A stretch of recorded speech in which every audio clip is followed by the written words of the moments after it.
Minsan, sa gitna ng simpleng mundo ng kabataan, may mga sandaling nananatili sa alaala. Isa sa mga iyon ay ang paru-paro. Maliliit na nilalang na may kulay na parang bahaghari, lumilipad ng malaya sa hangin.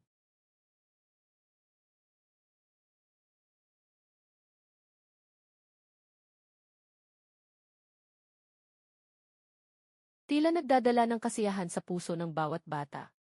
Noong bata pa ako, tuwang-tuwa ako sa mga paru-paro. Pulang-pula, dilaw na parang araw, asul na parang kalangitan, at bawat isa ay may kakaibang ganda.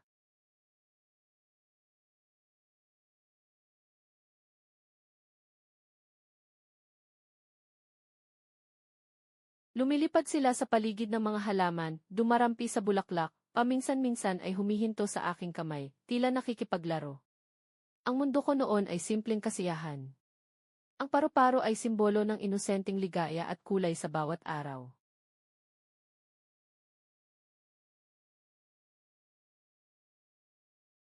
Ngayon, habang tinitingnan ko ang mga alaala, naisip kong guhit ang paru-paro. Hindi lang basta guhit, kundi isang pagbabalik tanaw sa kabataan, sa inosente at malinis na kasiyahan na minsan ay abot lang ng kamay.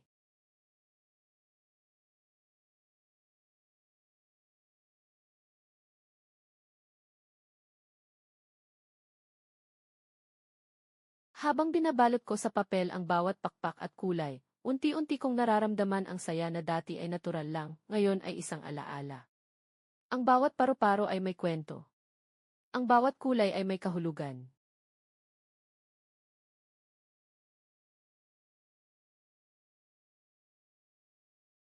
At sa gitna ng modernong mundo, minsan nakakalimot tayo sa simpleng kasiyahan.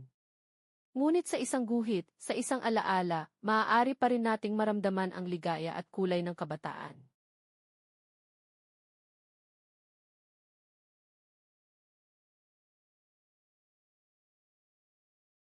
Parang paru-paro, lumilipad sa ating mga puso, dala ang kagaanan at kalayaan.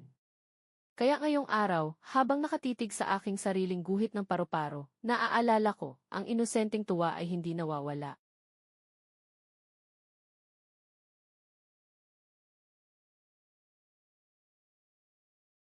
Ito'y nananatili sa ating mga alaala, sa mga kulay na lumilipad sa ating isip, at sa simpleng kagandahan ng mundo.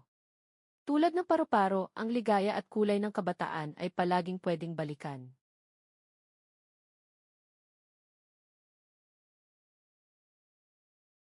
Basta buksan lang natin ang ating puso at isipan. At sa bawat paglipad ng paru-paro sa aking isipan, naaalala ko ang mundo noon, puno ng kulay, kasiyahan, at inosenteng tuwa. At kahit ngayon, maaari pa rin nating madama ang magic na iyon.